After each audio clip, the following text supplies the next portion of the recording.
वसुदेवसुतं देवं कंसचाणूरमर्दनं देवकी परमानंदम कृष्ण वंदे जगद्गुरु श्री गोपाल कृष्ण महाराज की जय.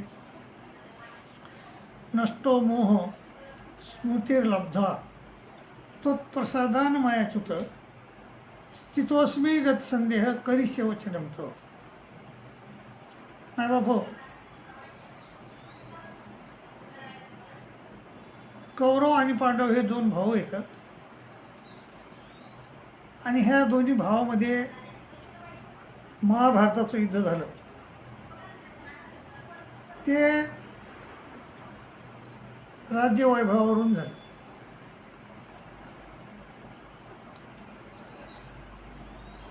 धृतराष्ट्र आणि पंडूराजे हे दोघांचं बी राज्य होतं. ते दोघांचा बी समान अधिकार होता. पाहिल्यानंतर पंडूराजे गादीवर बसले होते, पण पंडूराजे वारल्यानंतर लहान असताना देखील पंडूराजे गादीवर बसले होते. कारण धृतराष्ट्र हे मोठे असताना देखील अंध होते, त्यामुळं त्यांना अधिकार नव्हता. त्यामुळं पंडूराजे गादीवर बसले. परंतु पंडूराजे वारल्यानंतर धृतराष्ट्र गादीवर बसले आणि धृतराष्ट्र असं समजू लागले की हे राज्य माझंच आहे, मी मोठा आहे आणि मी हे राज्य माझ्यानंतर माझा मुलगा दुर्योधन यालाच मिळायला हवं. हे त्यांचं स्वार्थ होता, हे त्यांची आसक्ती होती आणि आसक्तीमुळंच हे युद्ध झालं. शेवटी दोघांचं बी राज्य होतं, समान अधिकार होता. परंतु पांडव हे कुलीन शालीन पापभिरू असल्यामुळं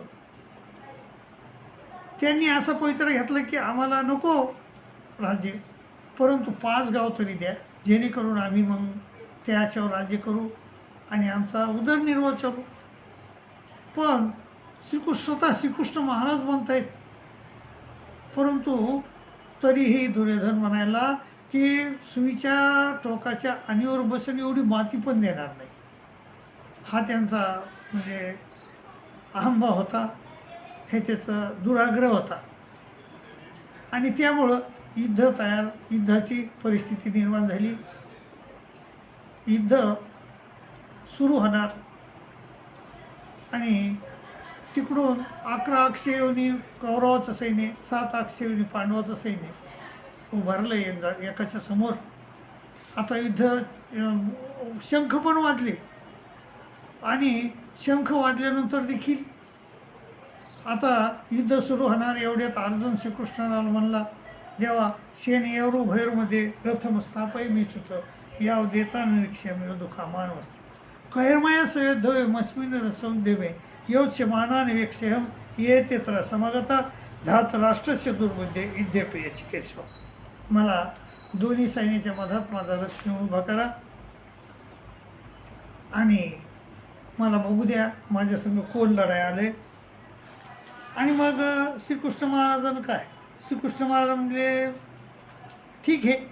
मग श्रीकृष्ण महाराजानं त्याचा रथ दोन्ही सैन्याच्या मधात घेऊन उभा केला. त्यानं बघितलं की सगळे माझेच लोक येतं. दुष्टव्यवम सुजनम कृष्णम युत्सम संपस्थितम शीतंतिमम गात्राने मुखमचे परिस्थिती. ते म्हणला मला हे माझेच लोक बघून, दुष्टव्यवम सुजनम कृष्ण माझेच स्वजन बघून माझा अंग थरकाप झाला, माझ्या स्नायू सगळे हातपाय ढिले पडले आणि माझ्या हातातले शस्त्र खाली पडायले. आणि त्यानं बरंच घरानं लावलं अर्जुनानं आणि शेवटी तो म्हणला, येव मुक्तो अर्जुन संख्ये रथो पस्त उपाविष्यात विसृजी शशिरम चापम शोक सविघ्न मानस. मी युद्ध करत नाही असं म्हणून तो रथाच्या मागे जाऊन बसला. कृष्ण महाराजानं मग त्याला ज्ञान दिलं. पहिल्या अध्यायामध्ये सांख्ययोग सांगितला, दुसऱ्या अध्यायामध्ये सांख्ययोग सांगितला. सांख्यामध्ये जीव आणि शरीर, आपलं शरीर आणि मधातला क्षेत्र आणि क्षेत्रज्ञ याचं ज्ञान दिलं. क्षेत्र म्हणजे शरीर, क्षेत्रज्ञ म्हणजे हा जीव, तर याचं ज्ञान दिलं.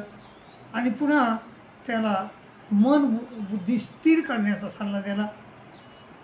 त्याला स्थितप्रज्ञेचे लक्षणं सांगितले आणि स्थितप्रज्ञ हो असं सांगितलं. तिसऱ्या अध्यायामध्ये अर्जुनानं प्रश्न विचारायला सुरू केले. दुसऱ्या अध्यायामध्येच पहिला प्रश्न विचारला, स्थितप्रज्ञस्य का भाषा, समाधिस्तस्य केशव, स्थितधी किम प्रभासेत किमासित ऊर्जेत, असं म्हणलं तो. श्रीकृष्ण महाराजांनी त्याला उत्तर दिलं. तिसऱ्या अध्यायात कर्मयोग सांगितला. कर्म कसे करायचे ते म्हणले, अर्जुना हे सगळे जे कर्म तू करतो ना, हे सगळे कर्म यज्ञार्थात कर्म न परमेश्वराव्यतिरिक्त, परमेश्वर चिंतनाव्यतिरिक्त जे लोक कर्म करतात, यज्ञार्थात कर्म न नेत्र लोकयम कर्म बंधन तदर्थम कर्म कौते मुक्त संघ समाज. हे तू तुझ्या अनासक्त होऊन कर्मे कर, कारण सगळे परमेश्वराच्या चिंतनाव्यतिरिक्त जे तू कर्मे करतो ना, ते सगळे बंधनात पडणारे असं सांगितलं. आणि कर्माचं महत्त्व सांगितलं.